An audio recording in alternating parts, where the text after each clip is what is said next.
Hello friends, ఈ వీడియోలో మనం ఏపీ డిఎల్ఈడి 2018-20కి సంబంధించి మేనేజ్మెంట్ కోటా విద్యార్థులకు ప్రస్తుతం నిర్వహిస్తున్నటువంటి ఎగ్జామ్ పేపర్ ఇన్ఫర్మేషన్ అయితే మీకు ఇస్తున్నాను. ఆల్రెడీ వారికి పేపర్ 1, పేపర్ 2, పేపర్ 3 అయితే కంప్లీట్ అయితే అయ్యాయి. ఈ వారాంతానికి మొత్తం పేపర్స్ అన్నీ కూడా పూర్తవుతాయి. ఈ పేపర్ 1 చైల్డ్ డెవలప్మెంట్ లెర్నింగ్ సంబంధించి తెలుగు వర్షన్ ప్రస్తుతం అందుబాటులో అయితే ఉంది. ఈ యొక్క ఇన్ఫర్మేషన్ అయితే చూద్దాం. కన్నడ కోటా విద్యార్థులు కూడా గతంలో మేము వీడియోస్ అయితే చేసామన్నమాట. ఆ యొక్క వీడియోస్ కావాలనుకుంటే మన యొక్క ఛానల్ ఒకసారి చూడండి. ప్రస్తుతం మేనేజ్మెంట్ కోటా విద్యార్థులకి చాలా రోజుల తర్వాత ఎగ్జామ్స్ అనేది కండక్ట్ చేశారు కాబట్టి మరి వీరి యొక్క పేపర్ అనేది ఒకసారి ఎలా వచ్చింది అనేది పరిశీలించేద్దాం. వీరి యొక్క జూనియర్స్ కనుక చూసినట్లయితే ఇది వారికి కొంచెం యూస్ఫుల్ అయితే అవుతుంది. ఓకే, ఈ పేపర్ 1కి 3 అవర్స్ టైం అయితే కేటాయించారన్నమాట. మ్యాక్సిమం మనం పార్ట్ ఏ పార్ట్ బి కలుపుకొని 70 మార్కులు అయితే గెయిన్ చేయొచ్చు. పార్ట్ ఏ అనేది మనం 2.5 అవర్స్లో కంప్లీట్ అనేది చేయాల్సి అయితే ఉంటుంది. ఈ పార్ట్ ఏకి టోటల్గా 60 మార్క్స్ అనేది కేటాయించారు. ఇందులో సెక్షన్ ఏ అనేది మనకు వ్యాసరూప ప్రశ్నలకు సంబంధించింది. ఈ సెక్షన్ ఏ నందు 3 వ్యాసరూప ప్రశ్నలకి మనం సమాధానం ఇవ్వాల్సి అయితే ఉంటుంది. ఓకే, ప్రతి ప్రశ్నకు 8 మార్కులు చొప్పున 3 ప్రశ్నలకు మనం సమాధానాలు అయితే ఇవ్వాల్సి అయితే ఉంటుంది. చాయిస్ కూడా మనకు ఉందన్నమాట. ఆ విధంగా 324 మార్కులు మనం గెయిన్ చేయొచ్చు. ఓకే, ఎంపిక చేసుకునేది మనం కొంచెం చాలా జాగ్రత్తగా చేసుకోవాలి. అటెంప్ట్ అనేది చేస్తే పక్కాగా 8 మార్కులు వచ్చేలాగా మీరు క్వశ్చన్ ఎంపిక చేసుకోండి. అప్పుడు మనకు అటెంప్ట్ చేసేటప్పుడు కానీ మార్కులు మనకు ఎవరైతే టీచర్స్ ఫ్యాకల్టీ వారు కరెక్షన్ చేస్తారో వారు కూడా మనకు అదే తరహాలో మార్క్స్ ఇచ్చే అవకాశం అయితే ఉంటుంది. మొదటి ప్రశ్న చూడండి ఒకసారి. పిల్లల పెంపక శైలి గురించి రాయము. పిల్లల పెంపక శైలి గురించి రాయము. లేదా ఉద్వేగం అనగానేమి, ఉద్వేగాల రకమును పేర్కొనము, ఏవేని 4 ఉద్వేగాల గురించి రాయము అని చెప్పి అన్నారు. ఈ 2 ప్రశ్నల్లో మీరు బాగా ఏది అటెంప్ట్ చేయగలరు అనేది చూసుకొని రాయండి. ఆ తర్వాత గార్డ్నర్ బహుళ ప్రజ్ఞా సిద్ధాంతంను వివరింపుము.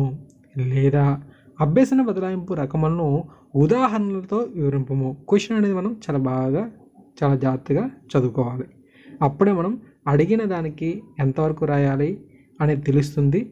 మనం చూడనట్టుగా రాస్తే తర్వాత ఇబ్బంది అవుతాము, మార్క్స్ని కోల్పోయే ప్రమాదం అయితే ఉంది.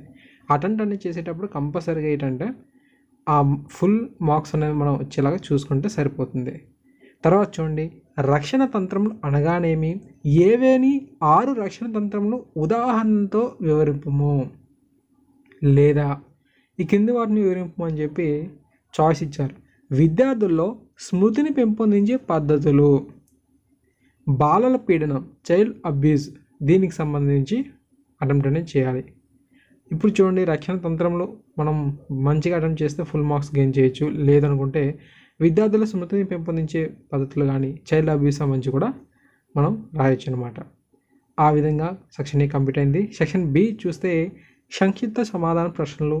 ఓకేనా, ఇందులో మనం 6 ప్రశ్నలకు అటెంప్ట్ అనేది చేయాలి. చాయిస్ లేదు. ప్రతి ప్రశ్నకి 4 మార్కులు చొప్పున 6, 4, 24 మార్కులు గెయిన్ చేయొచ్చు. మొదటి ప్రశ్న, ప్రయోగ పద్ధతిలో చరములు అనగానేమి, ప్రయోగ పద్ధతిలో చరములను ఉదాహరణలతో వ్రాయము అన్నారు. రెండో ప్రశ్న, వికాసంపై అనువంశికత ప్రభావం గురించి రాయము. వికాసంపై అనువంశికత ప్రభావం గురించి రాయము. తర్వాత పియాజే సంజ్ఞానాత్మక వికాస సిద్ధాంతంలోని పూర్వ ప్రచాలక దశను గురించి రాయము అన్నారు.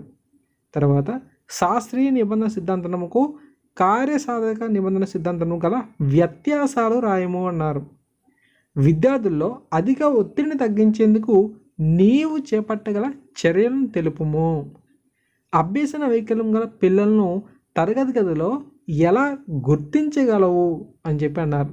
ప్రశ్న కొంచెం 1-2 సార్లు మనం బాగా అర్థం చేసుకోగలిగినట్లయితే ఖచ్చితంగా మనం మంచి స్కోర్ అనేది గెయిన్ చేసే విధంగా అటెంప్ట్ అనేది ఇవ్వచ్చు. ఓకేనా, విద్యార్థుల్లో అధిక ఒత్తిడిని తగ్గించేందుకు నీవు చేపట్టగల చర్యల గురించి కానీ, అభ్యసన వైకల్యం గల పిల్లలను తరగతి గదిలో ఎలా గుర్తించగలవు అని. ఓకేనా, సో ఇటువంటివి మనం నిత్య నూతనంగా చూస్తూ ఉంటాం. ఖచ్చితంగా మనం మంచి అటెంప్ట్ అనేది చేసేందుకు కూడా ఆ క్వశ్చన్స్కి అయితే ఉంది. తర్వాత సెక్షన్ సి లఘు సమాధానం ప్రశ్నలు. ఓకే, షార్ట్ ఆన్సర్స్ అనమాట. ఇవి కూడా మనకు 6 అయితే అటెంప్ట్ చేయాల్సి అయితే ఉంటుంది. చాయిస్ అయితే లేదు. ప్రతి ప్రశ్నకి 2 మార్కులు చొప్పున మనకు 6, 12. మొదటి ప్రశ్న చూడండి, సహజ పరిశీలన గూర్చి రాయము.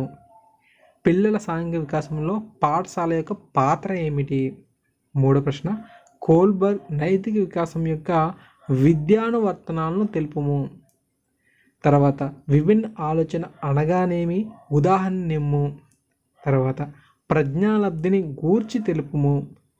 తర్వాత ఫైనల్గా ఫలిత నియమం యొక్క విద్యా ప్రాముఖ్యత తెలుపుము అన్నారు. సో ఫ్రెండ్స్, ఈ విధంగా క్వశ్చన్ పేపర్ అయితే ఉంది. పార్ట్ బి అనేది మనకు అందుబాటులో అయితే రాదు, సో అది వారు తీసుకుంటారు ఎగ్జామ్ హాల్లో. ఓకే, సో ఈ పార్ట్ ఏ మాత్రం మనకు ప్రస్తుతం 60 మార్కులకు సంబంధించి అయితే అందుబాటులో అయితే ఉంటుంది. నెక్స్ట్ ఎగ్జామ్ ఏవైతే ఉన్నాయో వాటి యొక్క వీడియోస్ కూడా మీకు అందిస్తూ ఉంటాను. సో కొంచెం మీరు వెయిట్ చేయండి. సో ఈ విధంగా ఇన్ఫర్మేషన్ అయితే ఉంది. ఖచ్చితంగా మరిన్ని వీడియోస్ కోసం మన యొక్క ఛానల్ సబ్స్క్రైబ్ చేయండి. Thank you.